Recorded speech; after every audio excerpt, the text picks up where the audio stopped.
मानवी मनोरा रचण्यासाठी लागतं उत्कृष्ट व्यवस्थापन, नियमांचं पालन आणि उत्तम संतुलन, अन्यथा अपघात होऊ शकतो। त्याचप्रमाणे निसर्गाचं संतुलन बिघडल्याने पर्यावरणाला धोका होऊन भूस्खलन, दरड कोसळणे असे भीषण अपघात होतात। त्यात जीवित व वित्तहानी होऊन अनेकांचे संसार उद्ध्वस्त होतात। हे टाळण्यासाठी निसर्गाचे रक्षण करणे ही आपली जबाबदारी आहे। तसेच डोंगरापासून सुरक्षित अंतरावर वस्ती करणे गरजेचे आहे। भूस्खलन प्रवण क्षेत्रांबाबत कायम सतर्क राहणे आवश्यक आहे।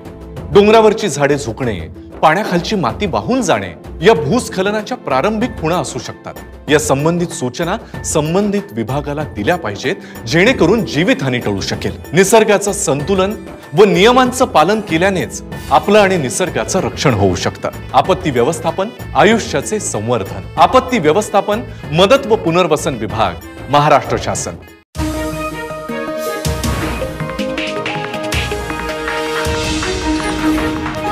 उत्तर महाराष्ट्रातील नंबर 1 टीव्ही चॅनल आवाज टीव्ही, आवाज आपल्या सर्वांचा।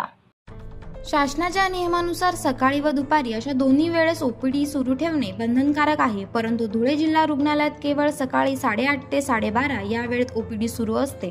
त्यानंतर 4 ते 6 या वेळेतही ओपीडी बंदच असते।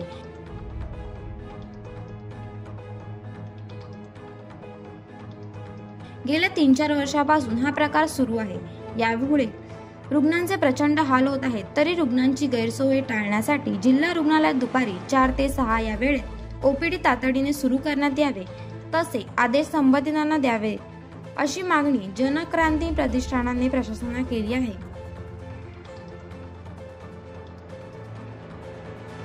जिल्हा रुग्णालयात चालत असलेल्या बोंबळ कारभाराचा धिक्कार असो। 4 ते 6 ओपीडी सुरू झालीच पाहिजे।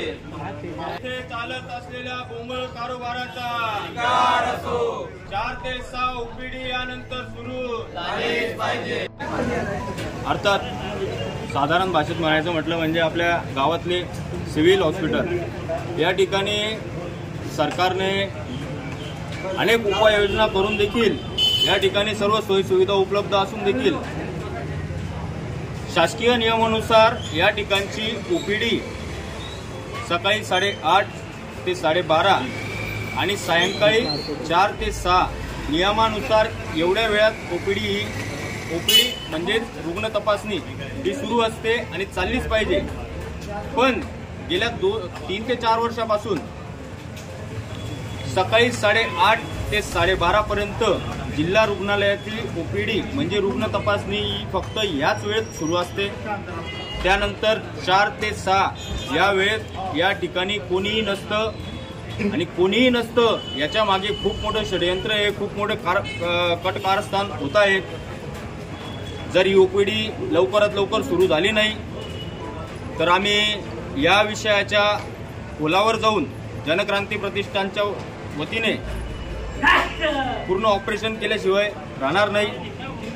या 4 ते 6 जी ओपीडी शासकीय नियमानुसार सुरू करायला पाहिजे, रोज सुरू ठेवली पाहिजे, यावेळेत ही चालत नाहीये आणि लवकरात लवकर चालू करावी, सुरुवात करावी या ओपीडीची। एवढीच आमची जनक्रांती प्रतिष्ठानच्या वतीने या ठिकाणी आम्ही जिल्हा अधिकाऱ्यांकडे मागणी करायला आलो।